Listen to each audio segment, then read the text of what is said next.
everybody, welcome back to my Big Sister podcast. My name's Grace and this is my big sister Josie. Hello, and in today's episode we're going to be talking all about Taylor Swift, who is actually our guest. She's joined here on the sofa. It's Taylor from her 2018 Vogue cover, and today we're going to be talking all about Taylor Swift, the Eras tour, and just talking about everything, to be honest. I feel like I could have a whole podcast based around Taylor Swift. I've got so much to say. So in today's episode, we're going to be talking all about her music, our favourite songs. We're going to be answering some questions from you guys. Yeah, so let's get into it. Okay, I feel like we should start off with like our first memories of Taylor Swift, because I would say right now, like, we're both pretty big fans, but I feel like we have had different I've been on a journey. Listening journeys. Yeah, so I feel like everyone has such like a unique memories of like young Taylor Swift. So when was like the first time you remember listening to her music?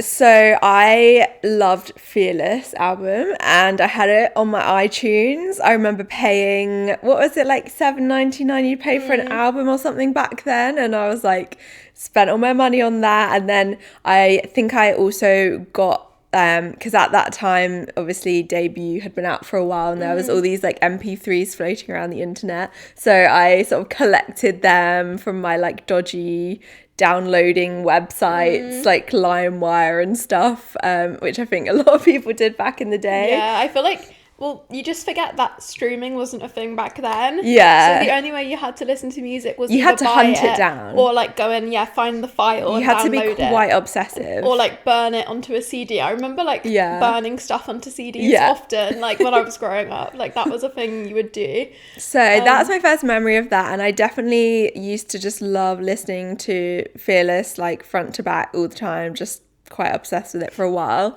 but then I don't know, I think I got into that headspace of when she became quite big. I was like, oh no, she's too cool popular. Yeah, I was one of those really annoying teenagers that was like, I only like music that no one's ever heard of, and blah, blah, blah. So then I, definitely fell off for quite a while. I feel like you grew up, when you were growing up, it was like the kind of hipster era, like I'm very a millennial growing up experience, where like I feel like, even like in your like when you were at uni, you're probably like, I'm too cool for that. Which is quite interesting that your generation don't seem to have that as much, or maybe it's just you, I don't know. It's like you just don't seem to find like popular things as cringe, which is great. Like it's really good. I feel like as you were growing up though, the media like really portrayed that narrative of Taylor Swift, especially, that made you not listen maybe in those years.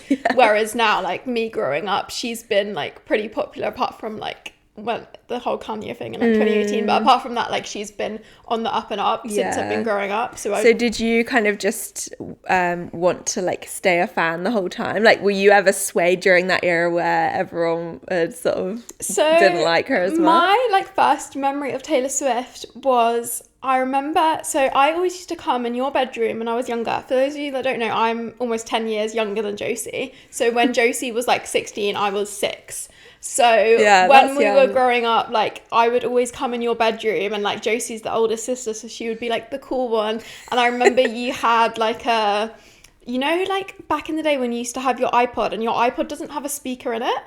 Do you remember like iPods? You couldn't. You used to not be able to play music directly out of the iPod. You would have to either have headphones or like pop it in one of those speaker things. And you had one of those where you like put the iPod. I loved that thing on the speaker. That was so good. And with that like big like charger it used to have. You used to plop it on. Was that my pink iPod? Yeah, I think so. What was it called? iPod Classic or iPod Mini? iPod Mini pink. Best thing I ever had. So good. I remember I used to come in your bedroom, and I also used to go into my dad's bedroom as well, and because my dad had like a little silver speaker, and I would like come and listen to music in both of your rooms. Like I don't know, I guess because we wouldn't at that time, like you wouldn't really, obviously we didn't have phones, so like music was a very thing where you would like go and sit and listen to a song in a certain room, like with that item in there. It's not just like now where like you're kind of always listening to music if you want to be. So I would always listen to music like I remember in Dad's room I would always just listen to Kylie Minogue, because our dad used to love Kylie Minogue growing up. He still does. When I would come in your room, we would listen to like all different songs. Like I remember listening to like Regina Spektor and like some more kind of indie artists. But then I remember it must have been when I was quite young, because if this was Fearless, that was, what year did Fearless come out? 2000. 2008. Yeah, so that would have been, you would have been even younger. I would have then. been like 5 or 6. Yeah. And I remember, I'm pretty sure it was Love Story. So she brought out that as a single, and that was a song I would listen to you in your bedroom, and I thought it was like our special song. Like, I didn't think anyone else knew the song. I was like, I'm so cool, I know this song about, and I remember like remembering it as like the song about love. And I remember I was driving to school with mum and dad, or one of them, and I remember on the radio the song came on, and I was like, oh my god, it's mine and Josie's song. Like, I'm like, I can't believe it's on the radio. Like, this is our song. Like, what? Now everyone's gonna know it. And Not I was our like, song, Love Story. Yeah, it was Love Story, and I was like, oh my god, I was like trying to be one of those. I was like a gatekeeper at age 5. I was like, why is it on the radio? Like, this is our song. That's so funny because I don't even remember that. Like, I have do. no memory of that. And then I was like, this is our song. Like, it was my favourite song with my sister. Like, now everyone's going to know it at school. And yeah, so that's like my first in memory. reality, it was like the biggest song. Like, yeah, it was probably everywhere. like number 1. Yeah. So that's my first memory of Taylor. And then I remember our middle sister Daisy went to the Speak Now tour. Did she? Yeah. I didn't even know that. Oh my god, Yeah, I didn't know Daisy went to the Speak Now tour in London at the O2. I think it was the O2, I'm pretty sure. Unless it was a smaller venue, I don't know. But I remember her drawing 13 on her arm. Like, I remember helping her get ready for it. And at that time, I was too young. Like, my mum wouldn't let me go to any concerts until I was like 18, I think. So I wasn't invited to the Speak Now tour. So Daisy went with her friend. And yeah, I remember her like drawing 13 on her arm, and like her explaining to me like what it was. And at the time, I was like confused. Like, I was still too young to be like an actual fan, because I was like, didn't really understand the concept of like a singer or a celebrity. But I remember being like, seeing all the purple. I remember like Purple and 13, and Daisy went to the concert. And then I remember Red coming out, and then my middle sister Daisy loved Red, and we would always play it on her CD player. And I remember at the time Daisy, who must have been, when Red came out, maybe she was like 14 or 15, and I remember her saying to me like, you won't understand this album till you're older, Grace. Like, you haven't gone through heartbreak yet. You won't understand. And like, it's funny because she was probably only like 15 herself, but I was like 10, and I was like, oh yeah, I won't understand. Like, she's like, you don't fully understand this album. Like, I understand it more than you. So I remember listening to Red, and I had, at that point then, I think I had my own iPod, and I remember I had all the tracks on my iPod, and I used to love the song State of Grace because it was like my name, and I was like, State of Grace, and there was the acoustic I think version. at this point I was at uni, wasn't I? Yeah, so probably, I think that was 2012. I kind of missed this whole, well, I wasn't quite at uni then, but I was like getting towards there, and I think I was just like not interested because I was like older sister being like, I don't want to listen to the same music as my younger sisters. Yeah. Like, I remember, I feel like at that time as well, music videos were like the big thing. Like, you would watch the music video and talk about it all at school with your friends. Like, I remember watching the 22 music video of like the hot sunglasses, and like We Are Never Getting Back Together music video with the pajamas. Like, I just remember watching all those, like when Red was coming out. And I feel like that's when she actually became like a pop singer, that was her first when Red was coming out. But yeah, and then I remember so all this time as well, Spotify, we did not have Spotify or like streaming, or at least like I didn't. And also for ages, Taylor's music wasn't even on streaming when streaming became a thing. Yeah, so I remember when 1989 came out, my dad went and bought me and Daisy, our middle sister, the CD. The day it came out, he like went and got it for us, and then he brought it home. And so random, this was like in 2014, so it was the time where like people were starting to move towards streaming, but then some people, like most people, still bought CDs. And I remember in our house, in our parents' house, we didn't have any CD players anymore, but then we didn't have streaming, so Dad came home with the album. We were like, how are we going to listen to it? So then we had to get out our portable DVD player. Do you remember back in the day, you used to have those like portable DVD players for like car journeys? Yeah. And we listened. The first ever time I listened to 1989, I remember being sat on my parents' bed with Daisy and my dad, and we played it on the portable DVD player. And I remember saying to her like, all the songs sound the same right now, but like we're going to get into them. Well, so you didn't love it when you first heard it? Well, I think just obviously 1989, all of the songs on there are quite like sonically similar, and I was also only like 12 years old, so right then I didn't like processed the lyrics yet. But yeah, I remember listening to that album and being like, I love it. But I feel like I always get that whenever I listen to a new album, all the songs sound the same to me at first. Because especially Taylor, I feel like all her albums are pretty like sonically cohesive. So like they all have similar vibes, all the songs. And it was very different to her other music. It was very 80s synthy sort of music. So it was quite, at the time, that was very, very new and wasn't common, and it was very unique. So I think it took a while for people to kind of adjust to that. Yeah, I remember being at school. At this point, I was like in secondary school, and I remember on the playground, we were all talking about how in her new single, she said Starbucks lovers. Oh, yeah. Because at the time when that song came out, everyone thought that she said... It took me so many years to realise what that line actually was, and I still think of Starbucks lovers. I feel like in 2014 when the album came out, Starbucks was like a big thing. I don't know if it's just because I was on like Tumblr and like Pinterest and like We Heart It and all those apps where it was like, because of like the hills and want, Laguna like, Beach and all of those things like, where people, all an the aesthetic girls photo would of be you holding the Starbucks frappuccino, and I remember we were all like, oh my god, Taylor Swift said Starbucks, like, and we were like, oh, like this is so cool. And yeah, I remember talking about the lyrics at school. But then didn't you look through the lyric booklet and be like, that's not the right lyric? I don't think I read the lyric booklet, to be honest with you. And I remember that year was the year that our sister did her driving test for the first time. And obviously we could listen to the CD in the car. And I remember when she first passed her driving test, we were like, we're going to listen to the whole album. We're going to listen to Welcome to New York. That's going to be the first song. So my main memory of like that year is just listening to Welcome to New York in Daisy's car, like wherever we drove anywhere, she would always play that song. And like, because obviously she had passed her test by then, so I would always like go out in the car with her and we just listen to 1989 even though you were actually just in the suburbs in England. Yeah, we were just driving around like the countryside, like welcome to New York. And yeah, I love that. And then I remember I had the album on my iPod Touch and I would play it on like Apple Music or like the iTunes app, I think it was at the time. But yeah, 1989 I think was the first album I can like I fully felt invested in like the album rollout, and like I was fully like understood and like was a big fan. So this whole time when you were just loving it, I was just away, not involved, not engaged, not involved, fake fan.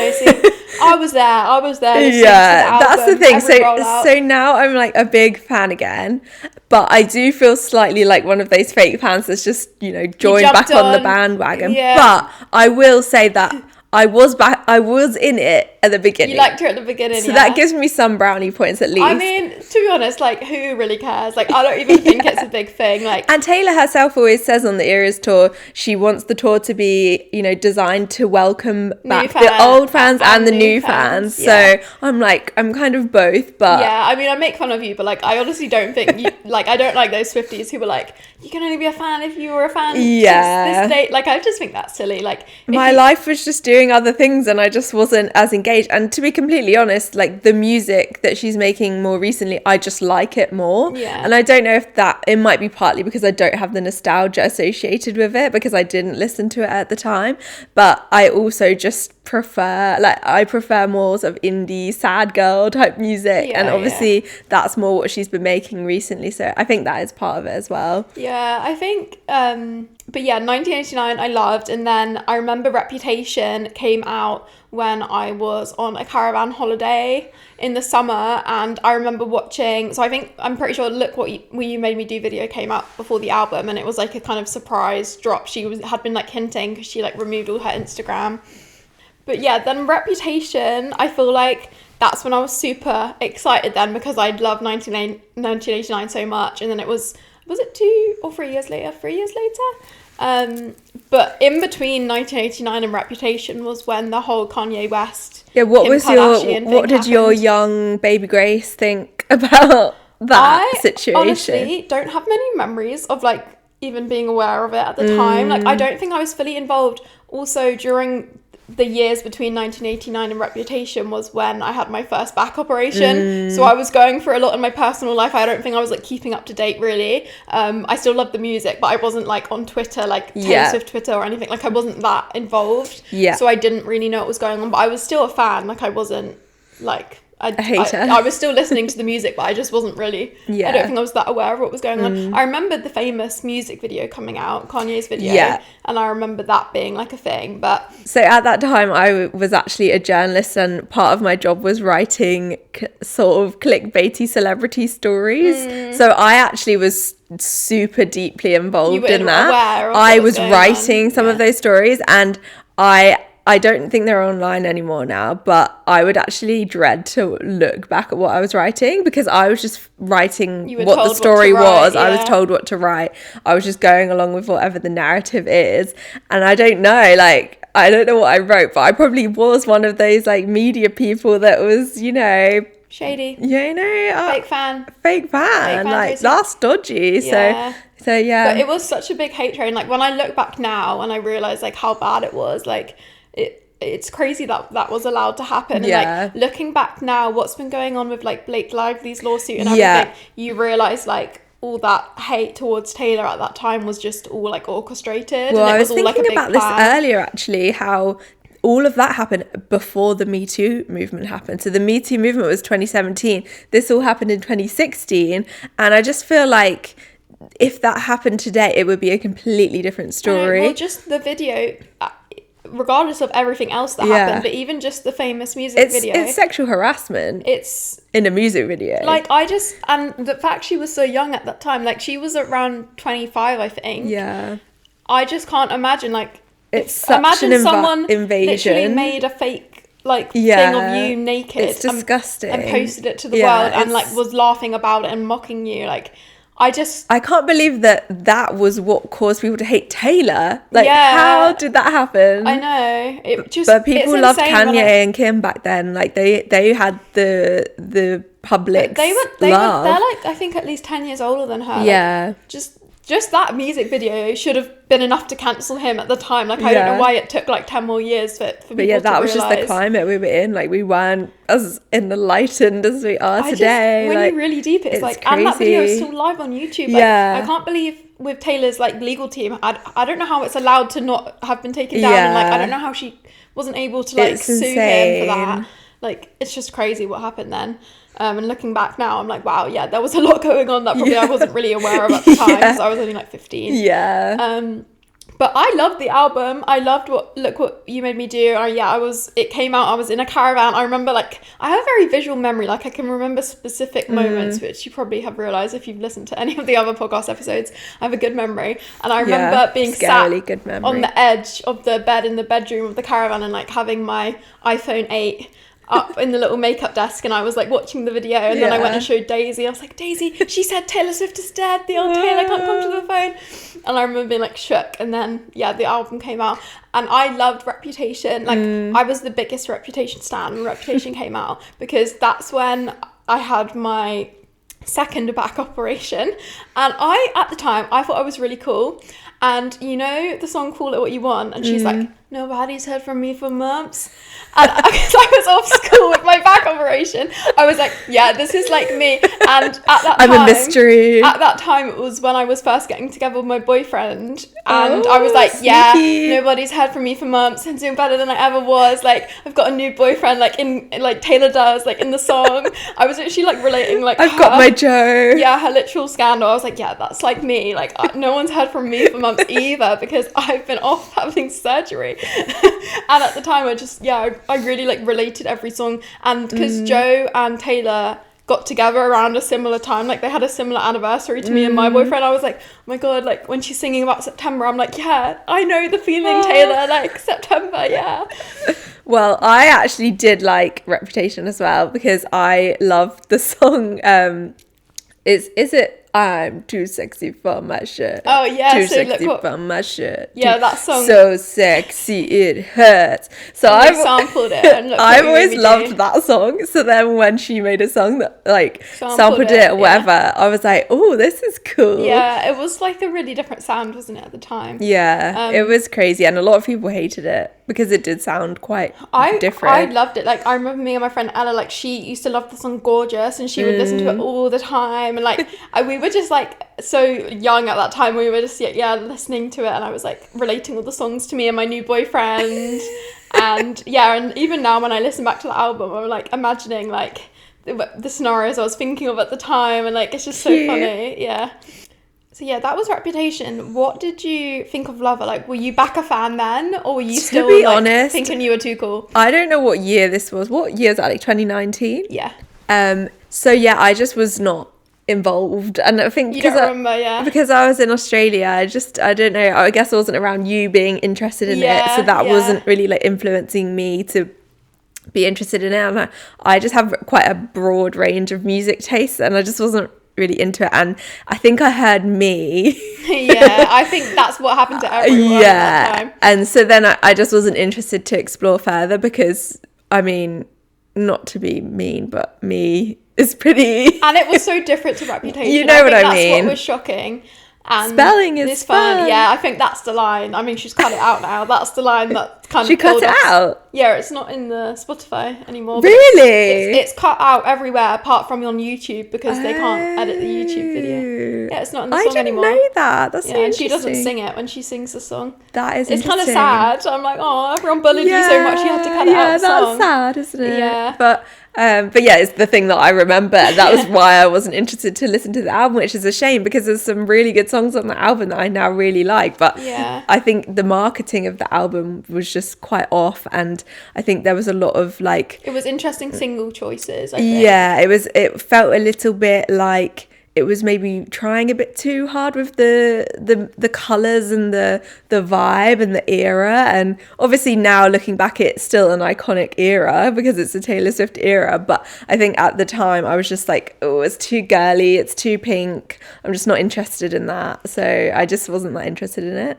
I remember, so I'm pretty sure, so it was Me that was released first, and then The Archer was released before the album came out too. And I remember Me coming out, and I did have a similar reaction. Like, I remember I liked the music video, but I just wasn't sure on the song, because I loved Reputation so much. And that was very different, that like I was dark. hoping for, like a similar kind of vibe. And I remember I didn't love Me, and then I listened to The Archer, and The Archer is so different to Me. Yeah. It's very different, and it was a very slow song. And at that time I was like, I don't love slow songs, and I was just kind of confused. Like, those two songs are so different. I didn't know what to expect from the album. But I did, like, I like Me. Now I listen to it in the car, I'm like, you can't spell us, and we're about me. I think it's a fun song. I don't know why I get so much hate. It's like Shake It Off. It's like cheesy but fun. I think it might just be more, because I think Shake It Off has quite an interesting message and story about her life, but I feel like maybe with Me, the story of it is just a bit top level, if you know what I mean. Yeah, it's not like a deep message. It's not very, like, Taylor Swift, her strength is storytelling, and I just feel like Me isn't really telling much of a story. Yeah, then the album came out. I remember it was the same time of year that Reputation came out, because I was on my way to a caravan holiday. I would always go every year with my parents at the end of August to a caravan holiday in Devon. And that year I was actually going with Ella, my best friend came with us. And I remember the album was released like the day we were driving up to Devon. So at that time, Ella, my friend, wasn't like the biggest Swiftie. She loved Gorgeous and Reputation, like I said, but I was trying to get her like into Taylor. So on the car ride I was like, oh my god, Taylor's new album has come out, like we need to listen to it. And I had my little Beats headphones, and I would listen to a song, then I'd give her it, and she'd listen to a song, and we were like taking turns like listening to the album. But yeah, that's my memory of listening to Lover, and I remember I did really like it at the time. But I feel like Lover is quite random, like the track list, and just some of the songs are like really sad, like Soon You'll Get Better and The Archer, and then some of them are like really happy, like pop songs. So it's quite an interesting like track list as well, the way she like did it. But yeah, I remember liking it. And then, so basically when Reputation came out, I was like, Reputation is my number one album. That's when I started being like, yeah, what's my album ranking? Like, and at the time I was like, Reputation is my number one album. And then Lover came out, and I was like, Lover is my own number one album. And then literally, as she released more and more albums since then, every album was my new favorite. So yeah, but at the time, Lover was my favorite album at the time. And I love False God. That was my song. If someone had asked me at that time what's my favorite Taylor Swift song, that was my favorite. I really love that song because it sounds so different to anything else she's put out. Have you seen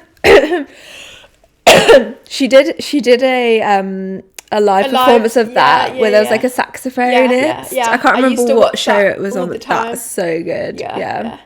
But yeah, I used to love False God. That was like one of my favorite songs, and still is one of my favorite Taylor Swift songs. So yeah, that was Lover. And then by then I was like fully a Taylor Swift fan, and I was like following Taylor Swift accounts on Twitter. And then that's like when I started posting on TikTok, was like in 2020, and I was like posting about Taylor Swift and Gossip Girl and stuff. And then, do you remember where you were when Folklore dropped? Because that was like the biggest surprise, because I feel like all these other albums, we at least got like some sort of hint before it was out. So I think I kind of joined back in after Folklore had come out, and after people had been talking about it for a while. I think that's when I was like, oh, okay, maybe I should give this a listen. It's, you know, more storytelling, blah blah blah. And that's when, so I don't think I was there like in the fandom when it dropped. I was definitely there when Evermore dropped, but not when Folklore dropped. Like Folklore was the one that drew me back in. See, I remember where I was with Ella again. Ella's in all these stories. My friend Ella, if you guys probably know her she's always on my YouTube. But I was with Ella, and it was lockdown, so we were sat in her back garden when we were allowed to like sit 2 meters apart, and we were with our friend Naomi. And I remember like going on Twitter and being like, oh my god. And then I started filming. I have a video of me and Ella like reacting to Folklore. Oh my god, you should find that. Oh my god, like what's happening? And I was like reading it out like a whole new album, and we were like really confused. It was the very first time she'd ever done a surprise drop, wasn't it? Yeah, it was completely new for her. Yeah, so I remember like reading that and then being so excited to listen to it. And I remember the way I listened to Folklore for the first time was I listened to it on the TV on YouTube. You know, when she posts an album, she posts them all on YouTube, like the lyric videos. So that's how I listened to it. And I remember like me and Dad listening to it, and he had like my dad had a new TV, so we were like listening on his big TV. That's quite a random way to listen to it. On a TV. Yeah, I feel like I do that quite a lot though, because you get to watch the lyrics while you're listening to it. Yeah, but I just feel like the sound quality isn't great on a TV. I don't know. Yeah, but at our parents' house, our dad has like loads of speakers and stuff. So actually it's really he probably does have audio. A good setup. And I remember like being shook at the line of the one where she says, now I buy your baby's presents. And I remember loving that song. That was like one of my favourites on the first day. And I remember like dancing around the living room to it, like while it was playing. But yeah, Folklore was crazy, and I loved it straight away. It was just so good. Yeah, and now like Folklore and Evermore I think Evermore is still my number one album. Evermore, I mean, we might get into more of a proper ranking in a bit, but I think Evermore is still my number one, and it's just so good. I listen to it all the time. Every time the weather gets cold, I'm like, I'll just put on Evermore now. Whenever I want to remember like quarantine and like that summer, I feel like summer 2020, I mean, it's probably different for you because you were living in Australia at that time, but summer 2020 in England, we had the nicest weather that summer, and like some of the lockdown laws were lifting, so we could go out and be with our friends outside. And I just remember like driving around in my car, driving around like the countryside, meeting my friends for walks, always playing like August and Betty and all those Folklore songs. So whenever I listen to those songs now, it just brings me back to like driving around the countryside in the summer and like the sun. I just feel like that summer was different. I mean, you probably don't if anyone was in England in summer 2020, like it was just a different type of summer. Like the sun was different that year, because I think because we've been so locked away that when the sun came out we were like, woo. Well, it was winter in Australia at that point, so so you're probably just I was just depressed. Miserable. But yeah, that was like the soundtrack to summer 2020 for me, was Folklore album. But then Evermore, I feel like I remember Evermore came out and I messaged it to my friend Ella at the time, and she was like, didn't seem that excited. So I rang her and I was like, Ella, like, you know, new album coming out. And she was like, oh my god, I thought it was a new bonus track, because at that point like The Lakes had come out and she'd done a similar Instagram post, and I was like, no Ella, it's a whole new album. And she was like, what? And yeah, we're so excited. And yeah, Evermore I think is better than Folklore in my opinion, or at least it's like my favourite songs on Evermore. Although I have been really listening to Seven like over and over again lately, because I saw this video on TikTok. I'll have to put it up on the screen or in the description who did it, but basically she made this like she made like a graphic novel for Seven, and like she illustrated every single line. She illustrated a different page that's telling the story, and I never really understood the story of it and how it's about her childhood and all of that. I never really like got it until I saw this video, and I was like, wow. And then since then I've just been obsessed with it. I feel like there's so many songs, especially on Folklore and Evermore, where I didn't properly process the lyrics until like semi recently. Like, yeah, even Seven, like I would sing it, I know all the words, but I didn't like calculate what she was talking about. Yeah. And even Betty, August, and what's the other song in the love triangle? Betty, August, and Cardigan. Yeah. I know people would be like the love triangle, the three things, and I just thought they were talking about the three characters. I didn't fully compute properly that those three songs are all like the same story told by different people. And like only like in the past year, I like every time I listen, I'm like, oh my god, yeah, it is a lot to get your head around. Like I understand now all the three songs are connected. Like I didn't compute that the whole like first few years I was listening to those songs. But I think that's why I love those albums so much, because even now, like there's still things that will occur to me, or I'll start listening to it at a different period of my life and think of it in a completely different way, or like have a new feeling or attach it to a new thing that's happened in my life. Literally, and that keeps happening. Ever since Tortured Poets came out and Taylor dated Matty for that summer, I now listen to a load of songs on Folklore, especially. Oh yeah. And to look at them in the lens of like, oh, is this about Matty Healy? You can really like Cardigan. Yeah, Cardigan in that context is crazy to re-listen to. Crazy. And just like all of the songs. Lowercase inside a vault.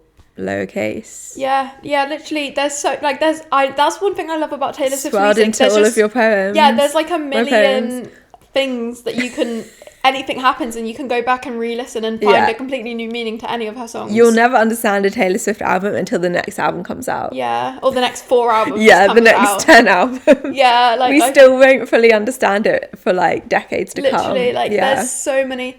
I literally made a playlist recently, like of all the songs that I've like recently been thinking about and like thinking like, oh, these about Matty, and like trying to listen Which to one? them. Snow on the Beach. Oh yeah, that is so about Matty. Yeah, that's crazy. If you listen to the lyrics, it's just about Matty. It's like Ivy. Yes, Ivy. I re-listened to Ivy and I was like, because if you listen to Ivy, it's literally describing. Because I love, so just this is going on a tangent, but if you have ever seen Outlander, if anyone out there loves Outlander, listen to Ivy. Listen to Ivy with Outlander in your head. Everything makes sense. It's literally, I am convinced that she was watching Outlander when she wrote Ivy, and like everything in that is exactly the same. But then at the same time, now I'm like, maybe it's actually all like, about Matty Healy and not about Outlander. Please just go and listen to Ivy and just really think about the lyrics. Like it all starts to make sense. Yeah. And it's like, you're taking my hand, but it's been promised to another. Which, by the way, happens in Outlander. Yeah. But I'm also like, there's so many ways that you can reread and like re-understand, and I think that's what good storytelling and good writing is. That's what that's why I love reading books, because you can do it in that way. But now more people are listening to her music and doing it and sort of reinterpreting, and it's like we're all in a big English literature class, and it's great. I'm loving it. I feel like, I don't read like books anymore, so for me this is like my version of like decoding literature. Like I'm like in the shower listening to Ivy, like, oh my god, I've just worked something out. Exactly, but that's like, there's no reason why that's any like better or worse than a poem by an author who died 100 years ago. It is just, this is the poetry of our modern day, and there's so many. There's lots of people that will think I'm like being way over dramatic by saying that, but no, it is poetry. Like it just is. And I feel like Taylor, especially, there's so many references, and like there's just so much you can, like, her whole, from her first album up to her most recent album, like there's things that are linked, like there's just so much to talk about and think about. Like, as I said, I could do a whole podcast just on Taylor Swift because I've got so much to say. But anyway, back to what were we talking about? Evermore came out, and we both love we Evermore. got to Evermore, I think. And then I feel like Midnights was such a big switch up, wasn't it, in terms of sound? Yeah. So what did you think of Midnights? Because you're like a slow music lover, right? You prefer the indie kind of sound. So I think I liked it. I think it didn't grab me at first listen as quickly as Evermore and Folklore, but all of the tracks that came out afterwards would have, could have, should have. The 3 a.m. tracks. Yeah. Like basically all of the 3 a.m. Aaron Dessner songs I love. And I still like the other songs on the main album, but the parts of Midnights that I really love are the more 3 a.m. tracks, 3 a.m. Aaron Dessner vibes. Yeah, same. I do prefer the second half of that album, like the 3 a.m. ones. You're Losing Me? Hello? Well, yeah, that didn't come out till like a year later. And I feel like there's still going to be songs coming out from Midnights. It's just like the ever-growing album. Yeah. But Midnights... Imagine if Midnight's Waltz came out, just like randomly. That would be very interesting. Yeah. I loved Midnights from the beginning. I remember this was the time when my boyfriend lived a few hours away when he was at uni. So whenever I would drive to go see him, which was like a 3-hour drive... That was around the length. You actually drove for 3 hours? Because you don't like driving on motorways. I know. That's crazy. I used to drive like once a month. Oh my god. 4 hours there, 4 hours back. So why are you now still scared of driving on motorways? Well, yeah, I was terrified the whole drive. Oh wow. I was sat there That's real love. Like singing, I just wanna stay in that lavender. I literally would just turn up the album really loud and just like try to not think. I mean, the drive used to be like 100 miles on the motorway, like straight. You wouldn't change. You just stay so you don't on the have road. to come on and off. So as long as I come off, I would get on the motorway, Taylor Swift the whole way, and then you just come off on the other end. My main memories of listening to Midnights when it came out was just listening to that in the car on this car ride back and forth. I remember like the weekend, the day it came out, I was driving there, so I like had it on. That was the first listen, was in my car. And I really loved it straight away. I think Karma was my favourite song at the beginning. Yeah, I liked Karma. Bejeweled. Bejeweled, yeah. There's so many fun songs on there, and then also some really Even sad my songs. husband loved Bejeweled. Yeah. Yeah, I just think Midnights was so fun. I feel like Midnights is kind of the most similar to 1989 kind of vibes, like a happy album with some sad ones, same as 1989. Yeah, it's still got quite a lot of synths and stuff going on. Yeah. But yeah, again, as I said, whenever an album comes out, I'm like, this is my favourite. So then Midnights was my favourite, especially the 3 a.m. tracks. And then, like, I feel like 3 a.m. tracks, some of my favourites, like, what are your favourites on those? Mine is like You're on Your Own Kid and The Great War. They're my favourites. Would have, could have, should have, and You're Losing Me. I mean, obviously that wasn't really at the time, but and then apart from that, I don't know.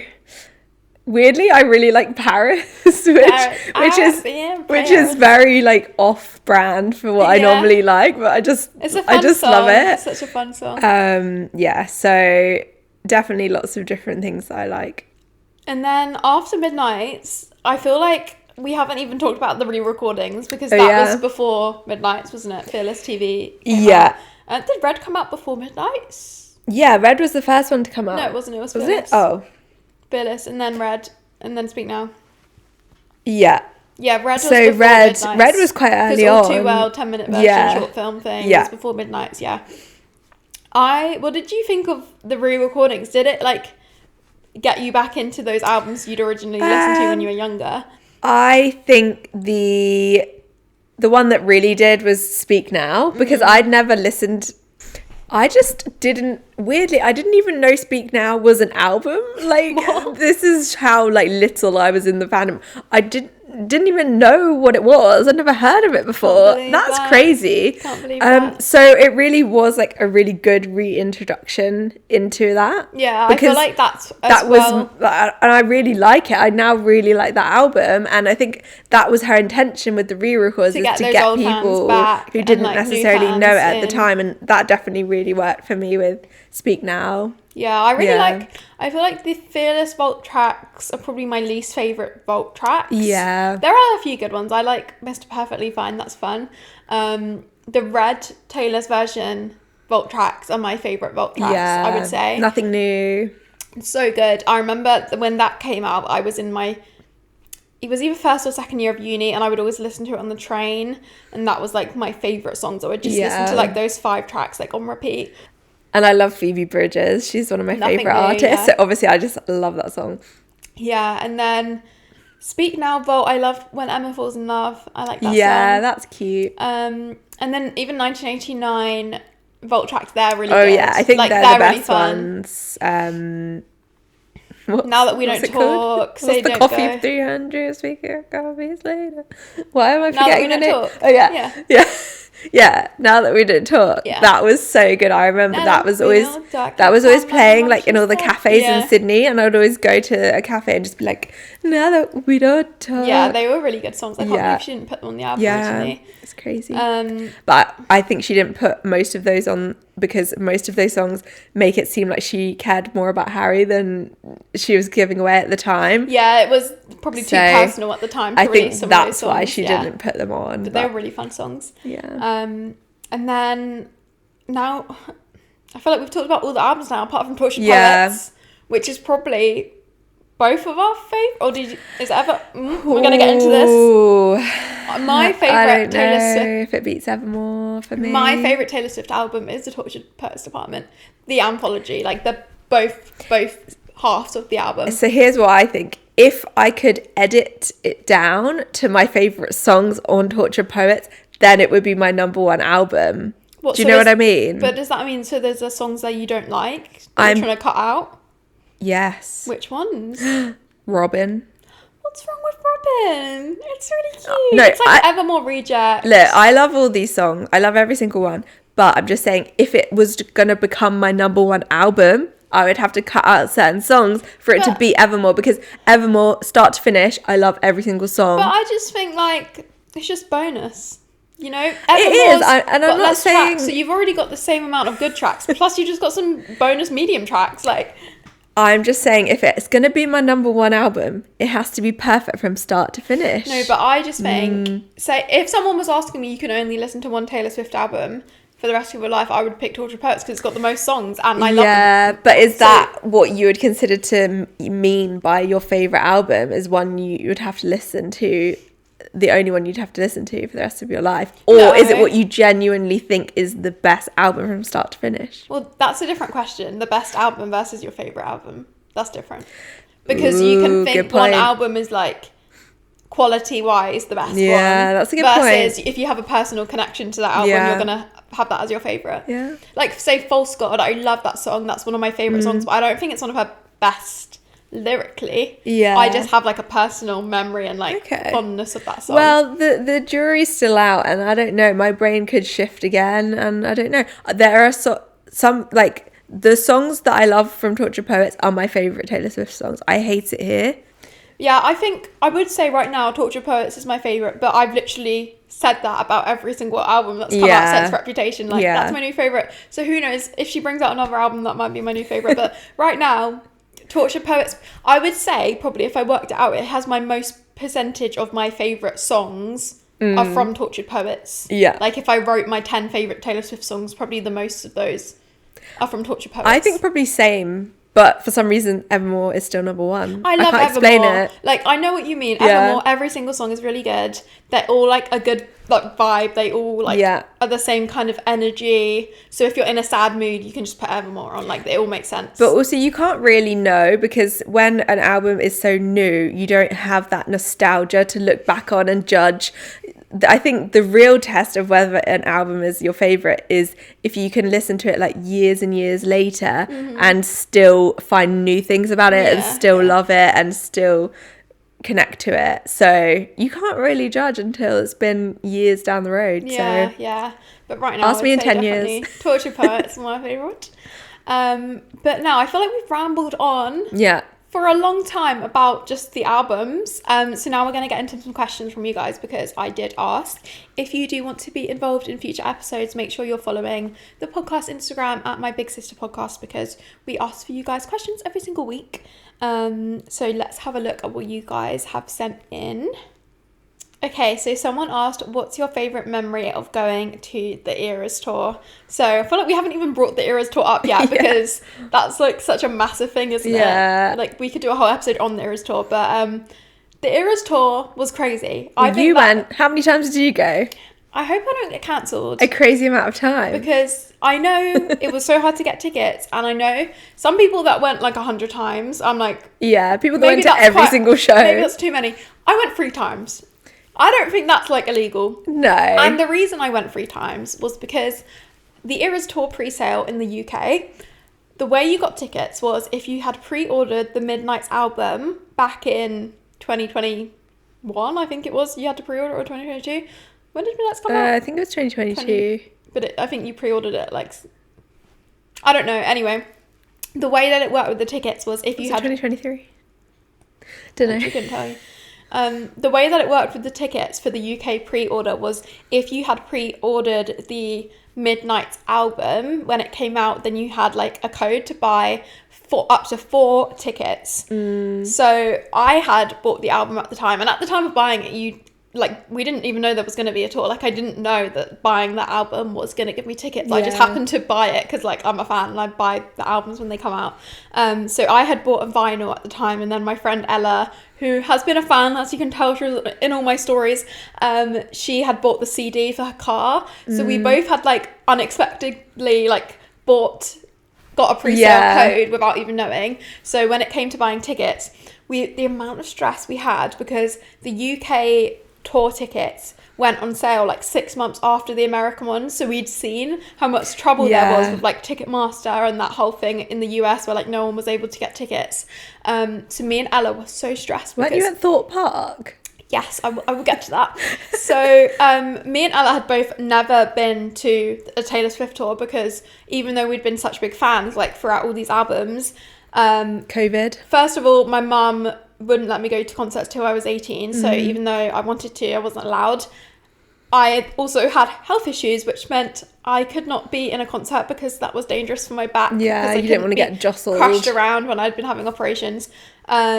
So yeah, in like the Reputation tour, I remember wanting to go, but that was the year I had my back operation, so I just couldn't go to a concert at that time. Like, I couldn't even stand up for a long period, let alone go to a concert. And then it was lockdown. So basically, yeah, I had never had the opportunity and like had the money and been an adult since there was a Taylor Swift tour. So me and Ella were like, this is our time. We need to get a ticket. Like, we're so desperate and we were so worried. Like, we talked through all these strategies. Like, what are we going to do? Like, will we prefer to get a few cheap tickets, or whether we should spend all our money on one VIP ticket? We were like deciding like what's going to work the best, what's the best strategy. I was watching so many videos about it.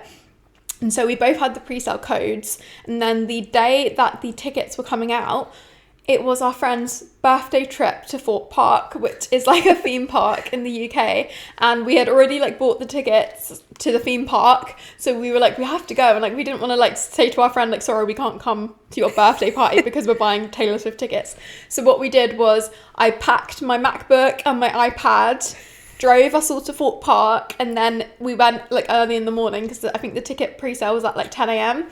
And then we met up with everyone at the birthday thing, and then me and Ella were like, sorry guys, like, you guys go get in the queue for some rides.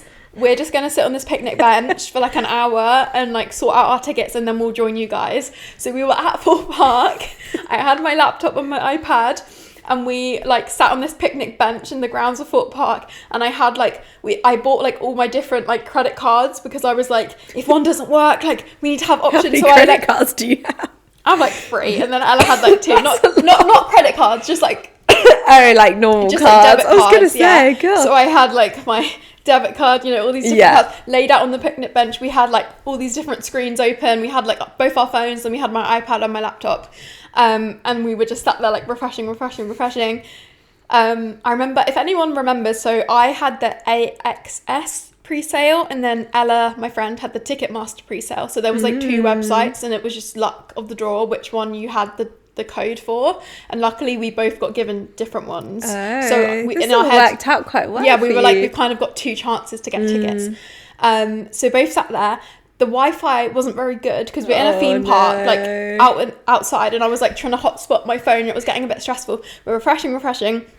Ella couldn't get signal on her phone, so she like walked off to go get signal. So I was just there alone. And then as it was like 10 a.m, we were about to refresh, a whole school trip of children came rushing past, and then I was like, oh my god, all my credit cards just like out on the table, like anyone can just steal I had all these devices out, and this whole group of school kids came and sat on the picnic bench like next to us. Why did you physically have all the cards? So we could like read the numbers to type them in. And then the teacher of this school trip was like sat on the table like giving them a talk about their day out right next to us. And did you say anything? No, because I would be like, hello, I'm trying to book Taylor Swift. Well, I was so focused, and Ella had left. She'd gone to go get signal like round the corner, so it was just me, all my devices, all my like cards out on the table. It sounds so stressful. And I was like this, like trying to like make sure the kids, they were like trying to sit on the table, and I was like, sorry, my friend's just coming, like don't sit on my table with me, like I'm not part of the school trip. And I was like so stressed. I was like, this is like a comedy sketch. And then I was refreshing, finally got through. And then I could see tickets, and it was like, what ticket do you want? Do you want VIP? God. Do you want standing? Had you thought at that point, or did you not even know like what the options were? We basically just said to each other, just get 2 tickets. Like, it doesn't matter where. First of all, I think... Did you want to try and get the best view? Like, did you want to try and get as far forward as possible, or did you not really mind? I think if I remember right, Ella had set her... I can't remember exactly. Ella was trying to get Edinburgh tickets because I think we thought there'll be more demand for London. So like I'll try London and Ella will try Edinburgh, because Edinburgh was the first date of the UK tour. So we thought it would be fun to go to the first ever like tour in the UK, like the first date. So I remember Ella was trying to get Edinburgh tickets and I was trying to get London, but we were both like, well, we don't know like who's going to get it. And I think we would just said basically get 2 tickets, like just whatever you see, just press it and buy it, like just do it. So you were allowed 4 tickets each on the pre-sale code, but we weren't expecting to be able to buy 4 each. We were like just going to be lucky if we got 2 total between us, but we had the opportunity to buy up to 8 between us on the pre-sale code. We weren't expecting to be able to. So I went on there and it let me put 4 tickets in my basket. So I put 4 tickets in my basket for London, went to buy it, and then it starts refreshing again. It's kept like, there was all these different like pages you had to go through to finally get to pay, and like it wasn't guaranteed that if it was in your basket you'd get it. So like I was trying to not get excited, and then all these school kids were like near me, and I was like trying to put my payment details in, and the Wi-Fi kept cutting out, and it was like just the most high pressure situation ever. So we had some shiny new lights in the background, and they just ran out of battery. They've just turned off, so I'm very sorry if the light behind me has gone from blue to not blue. Now we don't look as cool. If you're an audio listener, you won't know what we're talking about. But yeah, just the lights have changed behind me. But anyway, back to my story. So I had got 4 tickets. I went to buy it. It worked. I rang Ella. I was like, Ella, I've got tickets. And she goes, so at this point, I hadn't seen Ella. She'd walked off. I don't know where she'd gone. And she went, I've got tickets too. I've just bought 4 tickets. And I was like, what? And then I jumped on the table, the picnic table, and I started dancing in front of all these school children. Did they know what was happening? But I was screaming on the phone like, I got tickets. So maybe they guessed what was going on. And I was like, I got tickets. And then I seen Ella running towards me, and she's like, I got 4 tickets. We were both like, we got 4 tickets. Oh my God. So I was so excited at that moment too, because I knew that I was going to be in London. So I said to Josie, like, if I managed to get enough tickets, Josie can come with us. So I got to go without any of the stress. I just let you do it all. Yeah. So then Ella came over, and Ella was like, I got 2 VIP for London and 2 normal for Edinburgh. And I was like, oh my God, like, how have you done that? So between us, I'd bought 4 seats for London for one date. Ella had bought 2 VIPs for another date, and then she bought 2 seated for Edinburgh. So we had 8 tickets. And we were like, oh my God, like, how has this happened? We were so expecting to not get any. Yeah. And then suddenly we had 8 tickets, and then we were at Fort Park, so we got to go on the roller coasters. And on every roller coaster, I was like, we got tickets, as we were like going around the roller coasters, and we were just sounds like the a whole pretty day, good memory. We were just screaming like, we got tickets on every ride at Fort Park. And then the friends we were with were like, thought we were really strange. We were like, we got tickets. And they were like, why are you so excited? But now I feel like that was before people really knew what the Eras tour was going to become. But like now, the fact that you got them, everyone was like, wow, how did you do that? But before it had started, it wasn't quite as much of a phenomenon as it became. I feel like it became like more people wanted to go as they saw the show happening. But yeah, so that's how I managed to go to the Eras Tour 3 times, because I went once with a group of 4 of us, and then I went 2 more times with the tickets. Which, that Ella side had note, got. our dad also came with us. Yeah, so the 4 I got for London, it was me, Ella, Josie, and my dad. Because he drove us there. Yeah, he offered to drive. That was quite good. And I hate driving on the motorways, and it was in And Wembley. it's a nightmare getting to Wembley. So Yeah, and like the car parking situation is very Yeah. scary. So we said to him, you can have the ticket if you drive us there and drive us home again. Which, side note, if you're ever going to Wembley, I would not recommend getting a car, because remember how long it took us to get home? Yeah, but I was expecting We were that stuck always in gridlock happens. traffic, but Yeah, I guess but- at least we didn't have to drive. Thanks, Dad. But also, if you get the train home, because the Eras Tour is such a long show, a lot of the trains like only run till midnight in London. So I don't True. think we would have got home. There's no real good solution, is there? Well, the best thing to do is stay in a hotel in Wembley. Yeah, but nearby. the prices are so expensive on like when they know Taylor Swift's on, they put the prices up Yeah. to like £1,000 a night or something. So Oh my God. there was no real kind of good solution, but it was so worth it. So Yeah, definitely definitely. worth it. Anyway, back to the question. I feel like I ramble. Well, Anything I'm asked, I ramble. that was a good memory, because Getting the tickets that at Fort was Park, that was a really good memory. maybe yeah. one of the best. But yeah, so I went to the Eras Tour 3 times. One time with Jose and Dad and Ella, and then also to Edinburgh with Ella, and then I went to VIP standing.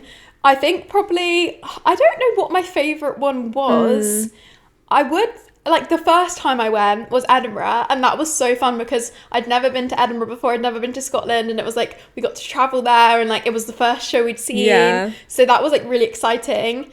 And then the But second you were one, a bit like sick, weren't you, and tired? And yeah, because we had to fly on like a really early flight, and we couldn't It check sounds in the quite hotel. exhausting. If you watch my YouTube vlog of Edinburgh, it's like the funniest vlog ever, because me and Ella are just like lying in this field in Edinburgh because we couldn't check in our hotel till 3. Wasn't it like really cold? And we got to and you were Edinburgh at really 8 a.m. So yeah, it was a funny time, but so we were a bit sick from like we caught a cold from lying out in the cold waiting for our hotel.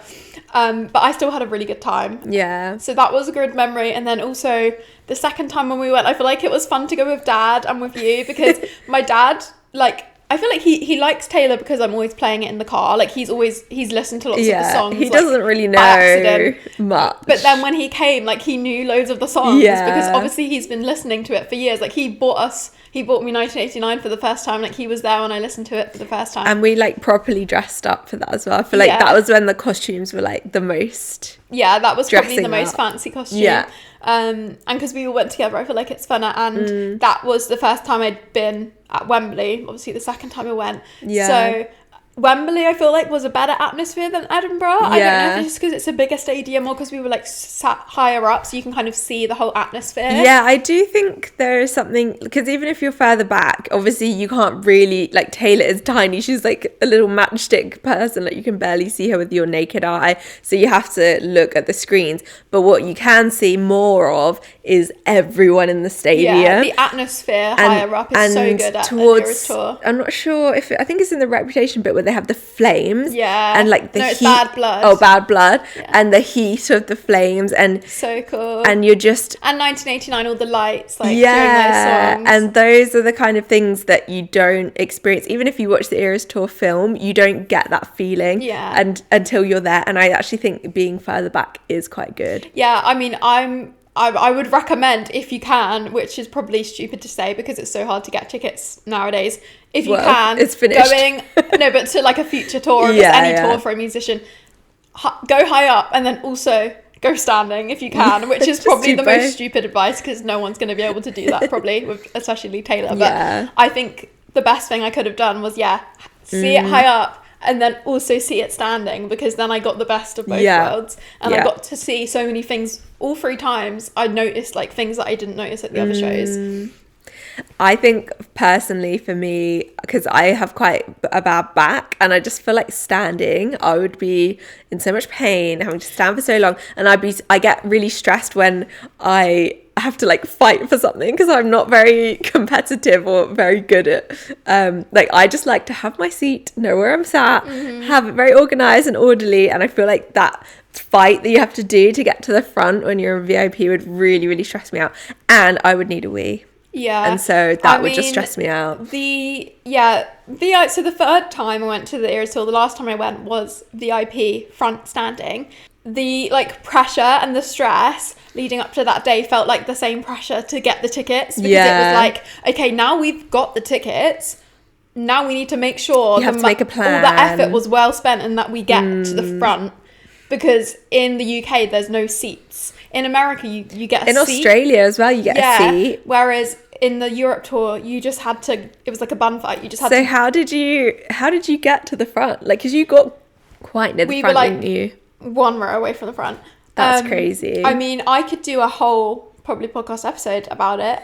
It was a whole process, and also that week someone in our family had passed away, which was sad, so I was not in a good mood. I almost like cancelled, and also the week before was the Vienna Eras tour, which got cancelled because of terror attacks. There was a lot of fear before that show. People were a bit worried. Everyone was quite anxious. Like, a lot of people that had tickets were deciding not to go or to sell them, and I was not feeling in a good mood because of other reasons. So I was like, I didn't want to cancel. I knew I didn't want to cancel because I knew like I wanted to go, but there was so much anxiety around like the terror aspect of things, because the whole Vienna thing had happened, and it was the first concert since those shows had been cancelled.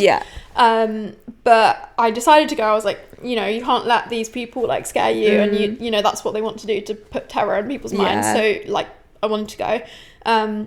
And to be honest, after a terror threat, that's probably the last place where there's going to be the security was going to be super secure. So what we did was I'd researched a lot of the previous like Europe dates. I had watched people's videos of like them going, and like what time they got there and what time they queued outside. So we went very early. Me and my friend, we woke up around 6 a.m. I think. We got the train to Wembley. We were at Wembley for about 8 a.m. So we didn't like camp or anything, because I was feeling rubbish from the things that was happening in my personal life that week, and I was like, I don't want to wake up. I couldn't bring myself to camp. Sounds horrible. Because I just couldn't do it. And I saw lots of TikTok saying, if you don't camp, you can still get to the front, even if it's like, you know, like the front of the stage, not like the diamond bit. You can get to like the front, which she does perform a lot of the songs at the front. So in my head I was like, okay, we're gonna get to the front at some point of the stage. It might not be the best view. Big space. It's a long stage, so you can get at least near the front at some points, you know. So that was kind of our thinking going into it. And the friend I was with, I actually ended up going with a different friend than Ella, because Ella didn't want to come because of all the terror attacks, which was very fair enough. And me and the friend that I was with, she is a Taylor Swift fan, but she wasn't like, she didn't want to camp basically. And I was like, okay, fair enough. Like, only a select few very dedicated fans would want to go like that early. So we decided to go at like 8 a.m, which is still quite early, that is considering the show starts at like 7 p.m. So we went and queued up. I mean, this is probably a very long story, so I'll just shorten it. But basically, queued outside all day in the sun. It was a very hot day. We all got sunburnt. Queued outside in the sun. Did you have water? We had water. You could bring food. Could you go to the toilet? Yeah. So once we were in the queue outside, you were allowed to go to the loo. So you would just, everyone was sat down. My friend would just stay in our space. I'd go pee. So it was like an honour system of like, we've seen you queuing. Yeah. Because what if someone came along and was you couldn't join the queue, because at certain points they shut it. We were in like barriers. Okay. So like there was no way for a member of the public to join the queue. Okay, so there's barriers but toilets. Yeah, so you could like go to the toilet. Okay, well that's clever. Yeah, so basically like it was pretty chill. Like I didn't feel too stressed. I would say we're about 30 people back in the queue. Oh wow, that's quite far forward. Yeah, but there was like different queues all around the stadium, because there's all these different types of VIPs. So like there's all these different kind of areas. So we were about 30 back in our queue. That sounds very well organised. Yeah, it was. And like the staff members at Wembley were really good. Like they kept coming around and like giving us announcements on the megaphone, like in an hour we're gonna do this, so make sure you pee, because in an hour when we come check tickets, we need you all to be sat. And like then he'd be like, you've got 2 hours to go get food, like you can leave the queue, but make sure you're back at this time. Because that was literally why I would think that I would never want to do it, because I would get really stressed when I can't pee. Yeah. You know? No, the peeing was fine. Okay. Once we were outside, when we were queuing outside, and then it was around like 3 p.m. or 4 p.m. that they were like, okay, soon you're going to be going inside. And we knew that once we were inside, in our space in the stadium, then we wouldn't be able to So what pee. time was that, like 4? It was like 4 o'clock, I think, or And 3 the show o'clock. started at 7? Yeah, and then Taylor comes on at like 8, I think. I feel like that's still too long for me to hold it. Yeah. But yeah, so it was very hot. We were sunburnt. Some people were getting like sunstroke. Like, it was very hot. God. I was trying to Did you drink have an water. umbrella or something to shade you? Oh, we didn't. People were putting like, people had stuff over the barriers. They were like making little forts kind of like in the thing. Everyone was like making bracelets for each other. Yeah. Like, it was like a nice vibe. Nice. And everyone was in their cool outfits. And then once he said like an hour till you go inside, I stopped drinking water because I was like, I don't need to like, I went for a pee and I was like, hey, now I don't drink any water, which is probably not good health advice. That is how you get sunstroke. Yeah, but that was just the mindset. I was like, I don't want to pee and lose my space once we're inside. So eventually we start queuing up to go inside, scan our tickets to the barriers, and then people started running, and that's when we started panicking, because then people behind us were now in front of us. And I was like, that's so annoying. We've spent all day being civilized, like we all knew our space, and now those people were way back and now in front of us. So did you start running? Well, then they're like, stop running, and then they put a wristband on you. You have to hold your wristband up. So everyone's like fast walking, because they're like, no running allowed. Why do you have to hold your wristband up? To show that you're a VIP and that you're allowed it at that time. So everyone's like holding their really arm up, weird. and you're like fast walking, because if they see you running, they'll kick you out. So everyone's like kind of pushing past each other, fast walking, like pushing, but then like not pushing, and it's like a very like British, like awkward kind of pushing culture. I really wish there was a video of this somewhere. Yeah. I want to see. I know, I wasn't filming because I was like, I just need to concentrate. So I was like holding onto my friend, and we were like kind of half walking, and then sounds really weird. we get inside and walk down the steps into the stadium, and I can just see there's quite a lot of people already And then in could there. you run? No, you had you're to not just allowed fast to run walk, the whole time. But some people were running, but then they'd be like shouted at. It's like Squid Games. Yeah, no, it's kind of that energy.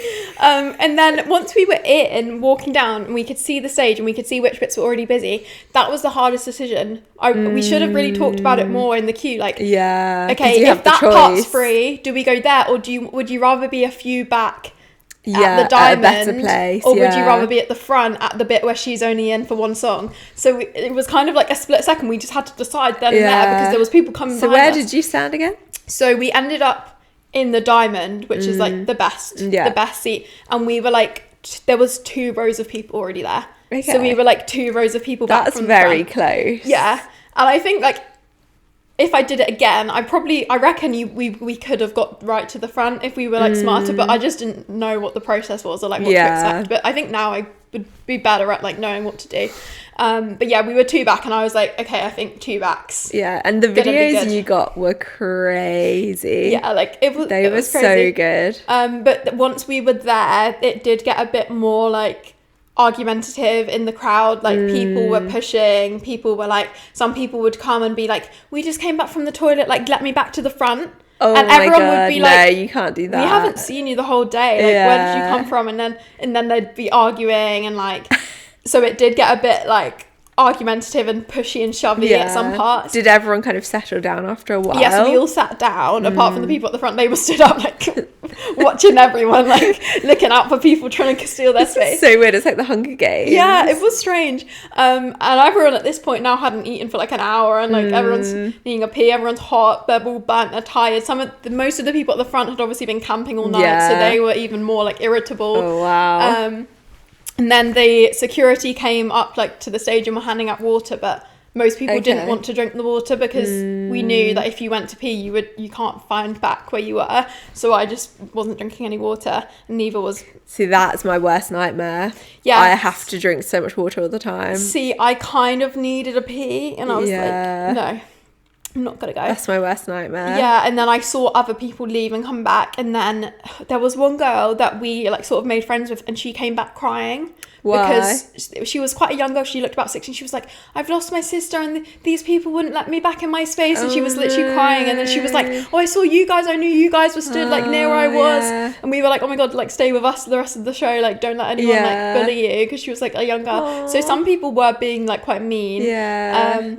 So at that point I was like, I'm not going to pee, because I can't argue with people. Like, I'm not going to be good at getting my space back. So I was like, no more peeing. And then at that point, it was like 4 or 5, and I was like, like 3 hours until Taylor comes on. We can't pee, we can't eat. What did you do? Just lie down? We all just sat down, like in our little spaces, just kind of sat there. See, this to me, like, even though it looked amazing, the videos, amazing experience, I think I just couldn't do it. It was a lot. Like, my back was really hurting. I needed a pee before she even came on. Yeah, I just don't think I could do it.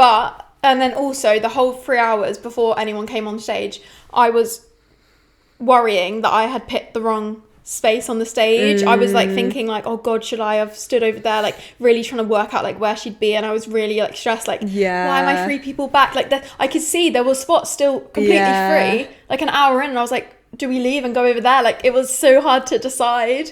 But then the minute the stadium started filling up, Paramore came on, Hayley Williams came over, she was right there. I was like, oh my God, she's so close. And I was then like, you must realise that that's what Taylor I was like, oh my God, Taylor's going to be that close. Yeah. And then I was like, totally fine. I was like, oh my God, we're so close. This is so good.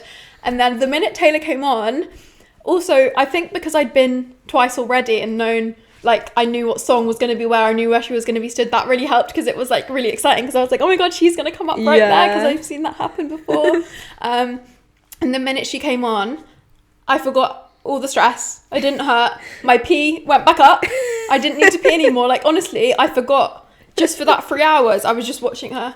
Wow. And it was only around midnight, my friend started to be like, I need to pee. And my friend started like getting a bit like, I need to go. I feel like Midnights is, in the Eras tour, it's kind of that, I don't know what it is about it, but There's because, you quite a know, lot it's of the end, songs. there's a lot of songs, but it's almost like designed to kind of cool you down, or like chill you out, or like basically be like, this is ending now. I don't know, there's something about it that's quite like final, comforting and final. And so I can imagine at that point, that's when your adrenaline just wipes, because you're like, oh yeah. And my friend was saying like, I really need to pee, and I was like, I'm not leaving. But I was like, if you go pee now, I will never find you when the show ends to go home together. So then I was like, so what did she go? No, just a few. She sat down for a bit, and then there was one point where we were considering peeing in a cup, because they were handing out cups like of water. Yeah, they were handing out cups, and I think I could smell pee at some points in the show. I think people around us were peeing, and that like I put it under their or skirt. You can get those like tenor lady like nappy things. Yeah, I think people do that.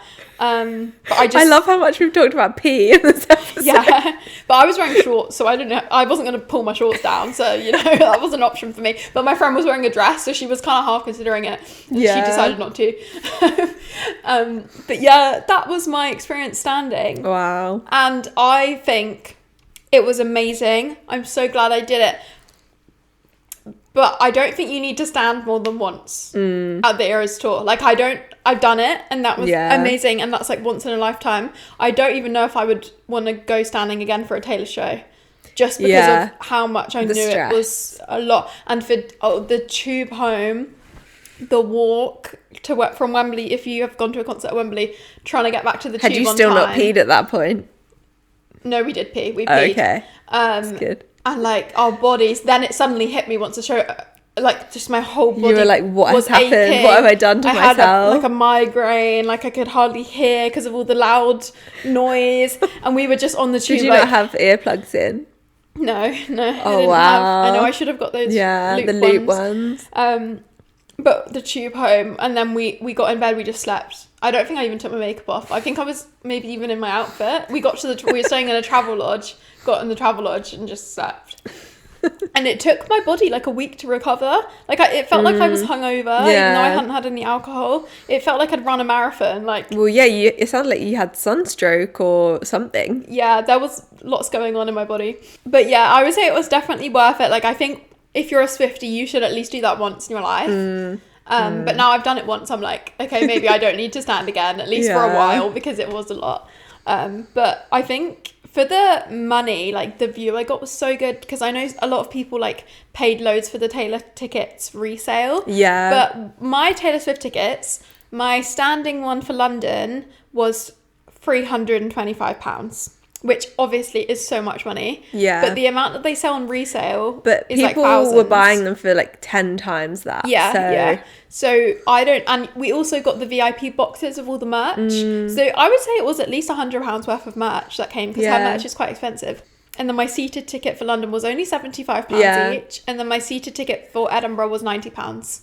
So in total, just on tickets, I spent, I think, like £450. Yeah, for 3 shows, that is very good compared to what I've heard some other people say. Even though it's obviously a ridiculous amount of money, it's still, I think you got a good deal. Yeah, 3 Taylor Swift shows for £400. I think that's pretty good. Yeah. But yeah, that's my rambly answer. I don't even know what the question was. I don't know. Okay, moving on to another question. What were your surprise songs and which were your favourite? Ooh. So you just went to one show, so what were the ones for London? It was Black Dog. Black Dog. She played that in full, didn't she, without a mashup? It was 3. Black Dog. God, why can't I remember now? Maroon, she played after Black Dog. Maroon? I'm pretty sure she played Black Dog in full, and then she just like went into Maroon. No. It was Black Dog. Something from Red. It was Would have, could have, should have. Did John? No. I'm getting confused between my shows. Let me look it up. I have a playlist on Spotify. Oh yeah, I remember now.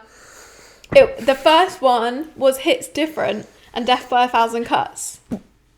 Oh man, love is a lie. Hits Different? Yeah. And Death by a Thousand Cuts and Black Dog. And Maroon. No. Yeah. And What, Maroon. 4? And Come Back, 4. Be There. It was 5. We got 5 like songs. in total, yeah. Like guitar. So guitar was Hits Different and Death by a Thousand Cuts. And then she did the whole of Black Dog. Piano was Black Dog. But then she went into Come Back, Be Here and Maroon. Because she always asked Maroon to everything. That's crazy. That's actually a really good surprise song. Let me just fact check that. No, I think that's ringing a bell now. Yeah, those were your surprise songs. Were you happy? So that is, let me look, that's 1 from Midnights, 1 from Lover, 1 from Tortured Poets, 1 from Red, and another from Midnights. That's pretty good so going. 2 from Midnights, and then if you Dreams could go to any surprise song mashup, what would be, out of all the ones she actually did, what would be your dream? My favourite one that I was most sad about, well, there was a point where like I stopped searching it up because it was just making me sad. But the thing that hurt me the most, I think, was Edinburgh. We went to Edinburgh night 1. The surprise songs were really good. I was really happy. Then we literally stayed overnight in Edinburgh, and the next day we saw all the Swifties in the town. Like, we were leaving to go to the airport. We saw them all coming, and they were going to night 2. Guess what? She played night 2, and we were that close to going to, like, we could have, like, we were so close to the stadium, we could have been there. She played Crazier from Hannah Montana the movie. And I was like, this was the first time she had played a song that wasn't like her, like on an album. Do you actually like that? Like, do you actually care about that? Crazier used to be my favourite song when I was younger. Back in Fearless time, I loved Hannah Montana the movie. As a kid, that was my favourite movie. Do you remember I used to do that dance, the hoedown throwdown in your bedroom? Love the hoedown throwdown. Yeah, and Crazier was also one of the only Taylor Swift songs on Spotify for a long time. Okay, so you listened to that a lot. Yeah, so Crazier, I love that song. That's like one of my favourite Taylor Swift songs when I was growing up. So and I always thought, oh no, she won't do that as a surprise song, and she's never done that before, like that's not an option. And then the fact I was like, I missed it by 24 hours. I forgot she did that. Yeah, that's crazy. That made me very upset. So yeah, probably Crazier. Mine was in Wales. She only did 1 show in Wales. It was so random, and it was right before right before our London show.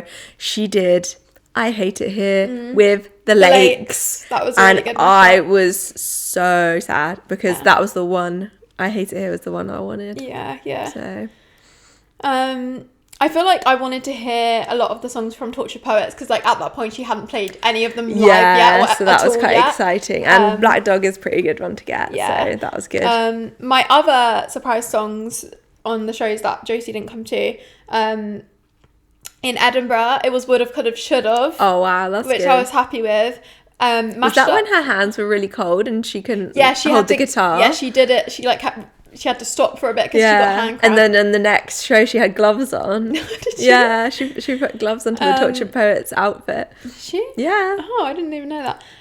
Yeah, it was Would've, Could've, Should've and I Know Places mashup. And then 'Tis the Damn Season and Daylight. Whoa. And I was so happy because I loved 'Tis the Damn Season. It was one of my favourite songs in Evermore. And then Daylight, I love, especially, you know, Lover Live from Paris. I've loved Daylight since it came out, and also I have the Lover Live from Paris vinyl, and I always listen to the Lover Live from just Paris. come out, but there's some new editions so recently, I feel like your one is now even more the original rare and people vinyl. love because now there's a new one. Yeah.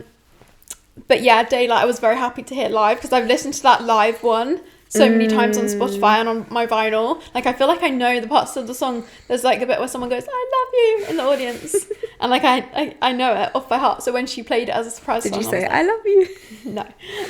But I was very happy with that. And then in my final show, which was the one I was standing, actually when I was standing, like, I couldn't really see her during the surprise songs because we were in the diamond. She goes right to the end for the surprise song, so I was looking at the back of her head, so I was watching it on the screen. Yeah.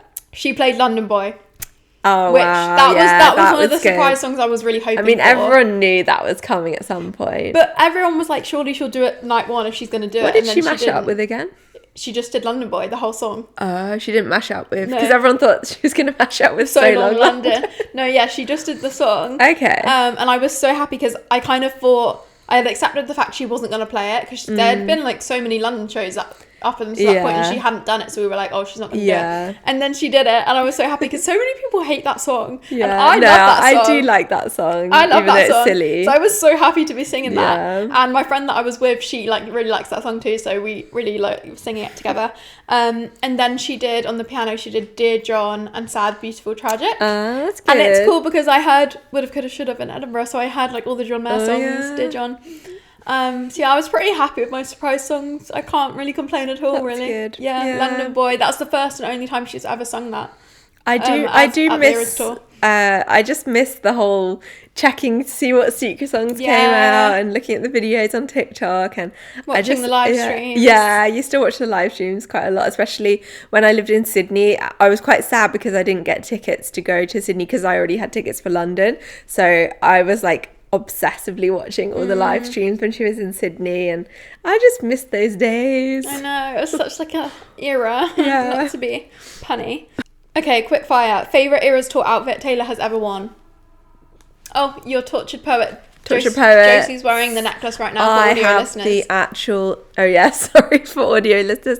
But I'm currently wearing the necklace, the very necklace, Vivienne Westwood necklace that Taylor Swift wears. So what's your favourite iteration? So it's the white Tortured Poets outfit with and that's what I dressed as when I went to the Eras tour, with the original text on it. Yeah. I feel like my favourite probably, and in the most iconic, is just like the pink Lover bodysuit. Yeah. I just feel like that's the most like the one that's in all the posters. Yeah. Like I feel like that's the most like iconic one. But then also the original Evermore dresses, like the original ones when she's just sort of floating around. Yeah. Yeah. I just love the Lover bodysuit. Just pretty much all of it, because I saw it up close as well. It's so sparkly in real life, and like could see it. Just she looked like a Barbie. I can't believe you've seen Taylor Swift so close with your eyeballs. I know, and like her like legs were so shimmery in that outfit. I was actually like, wow. I want to know what tights she wears. Yeah, she wears lots of layers, I think. Okay, top 3 eras. So like top 3 albums. Ooh, well, Evermore, Tortured Poets. Maybe my Reputation, or just Fearless. Gotta be. My third is a toss up between Midnight's or Red, Taylor's version, I think, or 1989 Taylor's version. I think I'm gonna say Fearless because that is like my original favorite song from each album. Oh gosh. Quick. Okay, Tortured Poets. I hate it here. I've said that many probably times. Peter. Okay, Midnight's. Mine's probably The Great War. It's gotta be You're Losing Me. Evermore, favourite song? That's hard. That's really hard. Ivy. Oh, I wouldn't say that's my favourite. I like Gold Rush. That was my favourite song for a long time. Folklore. I feel like August is the most fun song to me. It reminds me of driving in lockdown and that summer. And Mirrorball. Yeah, that's a good There's one. actually a lot on folk. Okay, quick fire. Okay, sorry. Lover. Favorite song. Full Squad. I was gonna say Full Squad. Or I mean Cruel Summer. Cruel Summer's a bop. But I'll say Full Squad. We're going quick. Reputation. Maybe Getaway Car or Dress. Quick. We're quick firing. Getaway Car. I won't hold you to these answers. Yeah. You can change your mind in a future podcast episode. Yeah. 1989. What's your favorite? 1989. Now that we don't talk. Yeah, I think it's or Style. Just Style. Classic, Come on. Yeah, when that came on at the Eras Tour, that was like an energy boost. Red. Actually, Out of the Woods. Sorry, I've gone back. That's a good one. Yeah. Red. I really like Forever Winter. Have you listened to that? Have you listened to that? See, okay, Fake fan. okay. As a fake fan, I do have to confess that I don't know Red that well. You need to listen to Forever Winter. It's really good. It's just so long. There's so much to listen the bulk tracks at least. They're really Yeah, good. no, I've listened to it. Don't get me wrong. I know the songs. I just don't know All the Too songs. Well, 10 minutes. You know? I feel like that's a classic. I mean, it's got to be All Too Well. Yeah. Speak Now. I Can See You. Haunted. Oh, that's a good one. Fearless. Hey Stephen. Yeah, Hey Stephen's good. I think I've just got to say Love Story, even though it's boring. Classic. Yeah. Debut. Oh my god, we haven't talked about Debut because I started talking about Taylor Swift from when I listened to Villa. So I actually love Debut as an album. It's one of my favourite albums. Our song. I really wanted to hear Mary's song as a surprise song at the Eras Tour. You know, I kept going on about it for ages. I love Mary's song. She did do it eventually. Yeah, so probably Mary's song is my favourite from Debut. Favourite Taylor Swift album? I feel like I've gone to that. Tortured Poets for me, but the anthology specifically. Yeah, the anthology. Favourite song in the set list? Ooh. Is that more like when you're at Eras, what was your favourite moment? Because I think that for me... Ooh, that's really difficult. Probably. I would say one of the Tortured Poets because it was really fun to see that because the album had just come out. I loved. Why am I forgetting the names of songs when she's on the Roomba? What's the song? Who's Afraid of Little Me? Yeah. That moment. That's the really moment. good. Yeah. Oh, I like when she goes into So High School where she sings like a few lines. Yeah, that's good. Really cute and that's fun. good. That was like a fun moment. And also just Smallest Man Who Ever Lived. Like that really is good. so good with the marching. Yeah, that's really good. But outside of Tortured Poets, the moment that really got me was like Marjorie. There's something about Marjorie. And also Miss Americana and the Heartbreak Prince, the first song. I feel like that's so fun. Especially when I was standing to literally see her pop up in front of me. It was so fun. Were you ever scared that the big floaty things were going to fall on you? Not really. I think I was not concerned about that. What's your favourite Taylor Swift song of all time? I can't answer that, unfortunately. I'm sorry. No, I don't think I can. I thought yours is I Hate It Here. Well, I did say that, didn't I? Yeah. But I feel like there can't just be one. Like, it's too difficult. Favourite Taylor Swift outfit from her normal life, not Eras Tour? Ooh, that's a good question. I loved her outfit at the, was it the VMAs when she announced Midnight? Was that the VMAs? The sparkly, yeah. But that's like an award show. Maybe they mean like street style. For me, it's quite a rogue one. It's I don't know if I can describe it. She's got like pigtails, a baseball cap, and like baggy trousers and like a tank top. Yeah, like boyish outfit. Yeah, the boy outfit. I love the consolation dress. Was that that was the same night when she announced Midnight's, but the after party with the nice shawl. And we were like, oh my god, is this what Midnight says? Like, oh, and I liked that. When was it when she announced Tortured Poets, where she had, oh no, it was at the VMAs when she had the tartan dress. No, it was not that. The one she wore after that was like the it was like a moon landing dress, a UFO dress. The damn bad outfit, yeah. Yeah, that. Yeah, that was good. I liked that. Okay, I think we've answered them all. That was a good quick fire. We managed to go through them all. This is probably our longest episode we've I ever feel filmed. like I have so much more to say as well. We're going to have to do a part 2 and a part 3. Maybe we just need a regular Taylor segment in our podcast because I've got a lot to say. Yeah. But I really hope you enjoyed. If anyone listening to this isn't a Taylor Swift fan, hopefully this has inspired you. What? I just feel like if you're not a Taylor Swift fan, You wouldn't have listened to you'd the just whole be like, episode. what are they talking about? You wouldn't have listened. But I feel Our like we- references are very niche. Yeah, so maybe, I mean, if you're not, I was Thank gonna you say, like, for what getting through is this. there, like, a song or album we recommend if you're, like, trying to get into that's a her? good idea. Well, I would just say, like, Folklore Evermore for me, that is what got me back into I would it. say So 1989 is a great one to start, because I feel like everyone can like that album. true. And Tortured Poets is really Or I good. feel like Midnights is actually quite a good entryway. Yeah, it's like an in-between. Yeah, it's kind of a bit of everything in there. Yeah. But I really hope you guys enjoyed this episode. I'm sorry we were so rambly. Hopefully you guys got something done while you were listening to this, or you were on a train or a bus or whatever, and you enjoyed listening. We've heard from a few of you that you listen while you're on a bus or on a train, Yeah. or while you're cleaning your house. So Yeah. I hope you've got whatever you're doing Lots of cleaning done. Yep. Or your skincare routine or whatever you were doing while listening to this. If you want to keep up to date on future episodes and be involved in any questions being asked in the podcast, make sure you're following our podcast Instagram at My Big Sister Podcast. And if you want to keep up to date with our personal lives, you can follow us. My Instagram and TikTok and everything is at Grace Tutty. My Instagram is Josie V Tutty. But yeah, I hope you guys really enjoyed. This has been a very long episode, so good luck My to us voice for editing. hurts. Yeah, my voice hurts. So we're gonna go listen to some Taylor Swift and not speak for a while. Yeah. But I hope you guys really enjoyed. I hope you're all doing well, and we will see you next Wednesday for a new episode. Bye guys.